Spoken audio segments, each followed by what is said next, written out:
discursos de Petro y hablar de sus escaramuzas. Que dejen hablar a Gustavo, muchachos.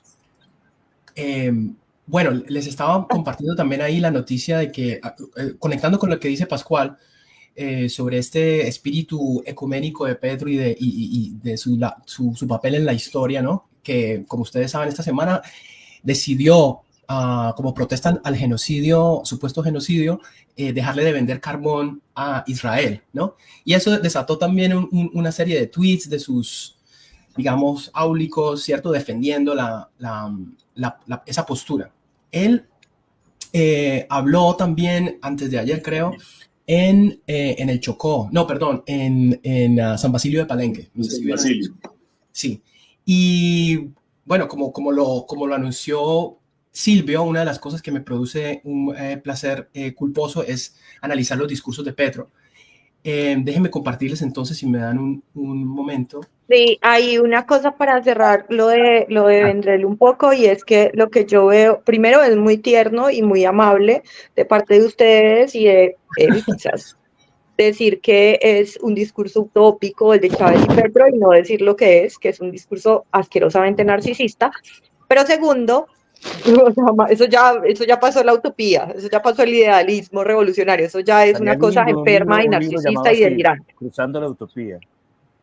Pero sí, lo segundo es que me causa curiosidad, y para cerrar el tema de Vendrell, lo que hace Vendrell, que es básicamente tratar con condescendencia al presidente de Colombia. Cuando se refiere a él, lo trata con condescendencia, como que este pobre imbécil se toma 2 whiskies y se cree anarquista. O sea, lo respeta poco, Sí, le saca plata y lo respeta poco. Como si estuviera hablando de un alumno, no. Él es un poco travieso, pero lo hace bien. Sí.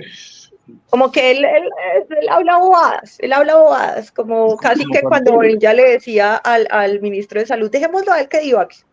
Ustedes hablan sobre mí. Bueno, vamos a hablar del discurso de Palenque. Viva Palenque, viva Carlos.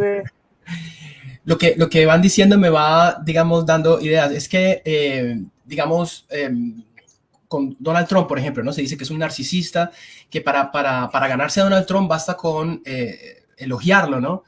¿Cierto? Entonces me imagino a Vendrell diciéndole, no, Gustavo Petro, usted está destinado a cambiar a Latinoamérica y al mundo, etcétera, y de esa manera los narcisistas es fácil, ¿cierto? Digamos, entrarles en su psique. Entonces, este discurso lo dio en San Basilio de Palenque. Ya conocemos los discursos de Petro. Sabiendo el contexto, ya podemos de antemano saber que va a hablar mucho de antirracismo, de postcolonialismo. Va a azuzar digamos, ese natural tribalismo que tenemos las personas, y es separar a la gente entre blancos, negros, entre colonizadores y colonizados, etc. Entonces esto va a ser una plétora de eso. Aquí va. Esto es sobre el diálogo de civilizaciones. Aquí en Colombia, solo que las cosas que discutimos no son propagadas, que es el diálogo de civilizaciones, el encuentro entre culturas. De alguna manera, este Caribe, que es nuestra tierra, nuestra cuna, nuestro nido, se encontró en un momento dificilísimo con la cultura occidental europea, la misma de la música clásica. Se encontraron de manera a veces pavorosa. No se supieron encontrar. Las carabelas llegaban con árabes, no con españoles, de marineros, y con algunos españoles de jefes diciendo que habían descubierto un lugar que había sido descubierto hacía 20.000 años por los seres humanos. Prueba de ello está en Chiribiquete, en el corazón del Amazonas. Aquí se encontraron unas culturas con otras, mal encontradas. Una entendió que era dueña de la otra y quiso extinguirla. Bueno, voy a dejar ahí porque, bueno, ya es el Petro profesor, ¿no? Petro profesor de historia, pero con una visión muy, hablando de anarquismo y de la visión anarquista utópica, pero yo diría que es un análisis marxista, pues, de la historia muy simplista, donde aquí hubo unos conquistadores que vinieron a apropiarse de esto, cuando desde luego es más complejo, pero no sé ustedes qué piensan. A su favor tiene el escenario, mira qué lindo, parece de la emboscadura. O sea, unos conquistadores que vinieron a apropiarse de esto, pero al mismo tiempo le doy millones a un catalán para que me diga cómo tengo que gobernar. Y los duques de Sussex acaban de ser aquí sí, además. agasajados. Pascual, lo que vos decís termina siendo muy, muy simplista y muy repetido. O sea, pienso en el 5º centenario y las canciones de nuestro rock en español, y creo que el presidente no va mucho más allá. Y el problema con esto es que entonces él lo va a conectar con la actualidad. Ese es el punto, ¿no? de hablar de historia, que es explicar la realidad. Entonces aquí va a explicar qué es lo que pasa o cómo se expresa eso en nuestra actualidad. Hay quienes les gusta rememorar la conquista porque se cree que fue la originaria de esta nación y no ve en la resistencia y en las luchas que nos tocó librar contra ese tipo de mentalidad conquistadora y colonizadora. No ven el origen de Colombia, lo ven en el conquistador, no lo ven en el libertador. Hemos variado la historia de Colombia, ya no nos entendemos porque nosotros no somos hijos de Jiménez de Quesada. Cuando cambié su retrato del salón donde se hacen las grandes reuniones del distrito capital de Bogotá y puse la imagen de Bolívar, llegó Peñalosa y con tanto insulto, pero con tanta significación también. Bueno, Peñalosa, descendiente de conquistadores, blanquito hegemónico, mientras yo soy café con leche y estoy... Esa es la simplificación, ¿no? Pascual, tú como un blanco descendiente de colonizadores y miembro de la aristocracia hegemónica, ¿qué piensas de esto? Pues yo creo que esto tiene varias cosas, y es, primero, el cambio del retrato. Retrata al gobierno, que es el asunto simbólico, y en el que simplemente el gobierno se va a quedar. Ya faltando menos de 2 años nos dimos cuenta que los cambios van a ser simbólicos y el gobierno del cambio le encanta eso. Y así empezó con la espada de Bolívar y así va a terminar con lo simbólico, cambiando cuadros, tumbando estatuas, poniendo libertad y orden justo en el escudo. Y eso va a ser porque es parte del discurso. Es más fácil hacer eso que terminar gobernando. Y lo otro, lo que pasa en el Pacífico. Ahí fue elegido el presidente Petro.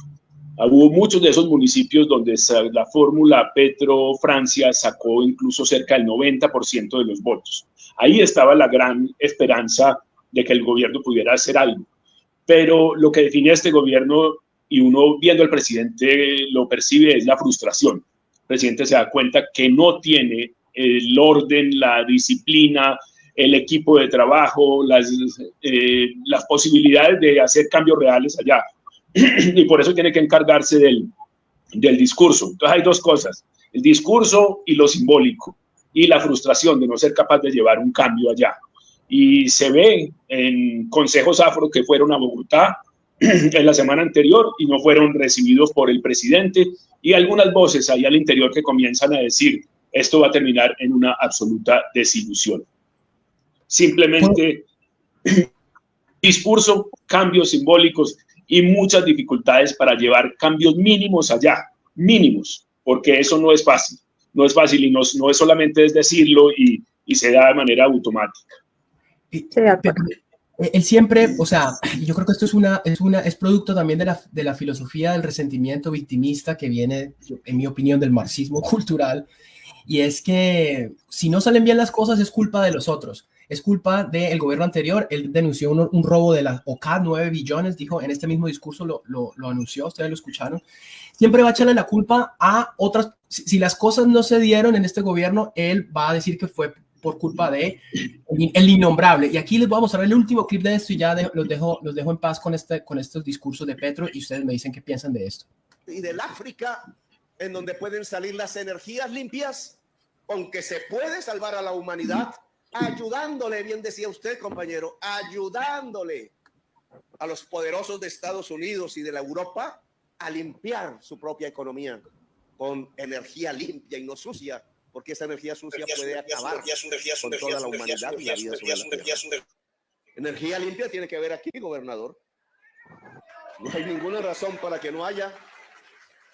Incluso haciendo una nueva liberación, la liberación de los pueblos del Caribe de Afinia. De este lado del río Magdalena. Oh, pero aplaudamos todos de pie. Ahora, yo voy a grabar ahora un programa que se... Gustavo, no te escuchamos. ¿Estás en mute? Ya, ahí. Sí, ya. Perdón. Me disculpo. Él hace una referencia aquí al video de Jerry Mina siendo cabalgado pues alrededor por Álvaro Uribe. Hace una referencia ahí, pensé que la tenía, pero ese era el punto que quería hacer, ¿no? Él está frente a esta audiencia que obviamente es simbólica, históricamente negra, y hace la referencia a los organizadores y menciona sin nombre a Uribe porque habla de ese video que se hizo viral del cual hemos hablado, ¿cierto?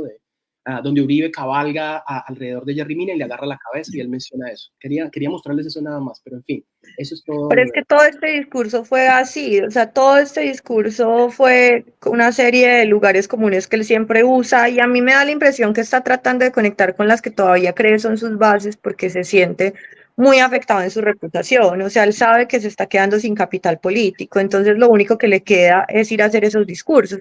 Y saca, por ejemplo, el tema de Afinia, cuando todos sabemos que el tema de Afinia también estuvo involucrado Daniel Quintero en su momento, con ese manejo que se dio a Afinia, y hay irregularidades.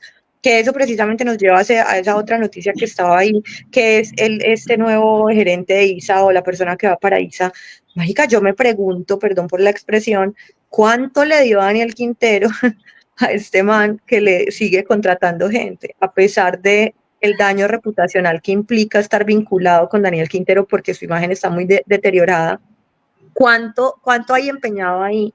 ¿Cuánto hay que él insiste, Gustavo Petro, en, a pesar de reconocer que hay esos problemas, otra vez lo que les digo, Afinia tuvo relación directa con la alcaldía de Quintero, pero encima, entonces vamos a nombrar al gerente de ISA, que es una cuota de Daniel Quintero. O sea, eso no tiene ningún tipo de sentido.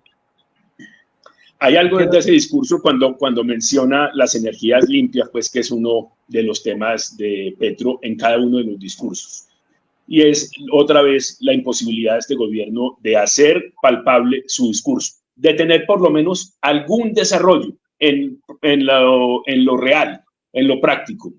Mire, cuando llegó el gobierno se creía que teniendo a Irene Vélez como ministra de Minas, eso podría ayudar, por ejemplo, en los temas de consultas previas, que tenían muchas complejidades, sobre todo en La Guajira, donde hay un potencial de crecer en energía eólica y solar muy grande.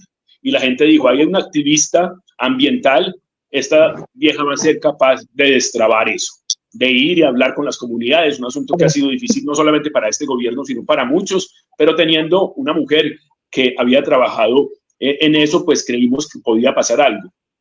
Pues no ha pasado gran cosa y algunos de los proyectos que se iban a desarrollar allá fueron descartados por las empresas que los estaban haciendo. La aprobación de una línea que llama la Conectora 1, que va a sacar la energía de allá, se dio ya en la consulta previa, pero quienes están en el negocio dicen, vamos a ver eso en el papel, vamos a ver en la práctica si se puede hacer. Se estima que en 2 años pueda estar esa línea y se pueda destrabar un poco todo ese tema. Pero el gobierno hace, no poniendo en obra algunas cosas, sino que para cumplir su discurso lo que hace es prohibir algunas cosas. Entonces el adelanto del gobierno no es crecimos en energías renovables un tanto por ciento, sino dejamos de vender carbón a Israel. O sea, siempre en lo negativo. Tomamos una decisión y esta decisión cambia todo y es ya no dejamos hacer esto. Pero no puede mostrar tomamos una decisión y esto hicimos, aquí crecimos. Eso es lo triste. Y por eso yo le digo que este gobierno del presidente lo define esa palabra, frustración. Políticas de la represión, de las prohibiciones, como si fueran logros. Yo quiero criticar algo del discurso que acabas de pasar, Gustavo, y es que fíjense que, esto lo dijo Hanna hace unos programas, lo que criticaban de Fajardo, o era Gustavo, una de las cosas que criticaban de Fajardo era su paternalismo, que fuera un profesor que siempre va por el mundo enseñando, adánico, y mira que esto es lo que hace Petro, pero a Petro lo criticamos más porque se inventa la historia, y además, o sea, no solamente es una posverdad, sino que es una posverdad que divide al país y hace pensar a personas que nunca habían tenido ideas de división por el color de la piel, los hace pensar en eso, lo cual es, habíamos dicho, mezquino. Le queríamos decir también a los oyentes, Pascual había quedado con nosotros que él se iba a las 12, le pedimos pero más. Estamos... Un segundito más, estamos contentos acá hablando en la escaramuza. Vamos a atacar otro tema Gustavo tiene otras escaramuzas antes de la escaramuza futbolera, pero Gustavo y Hanna, perdónenme adelantar, perdónenme meter este cucharadazo, como se diga,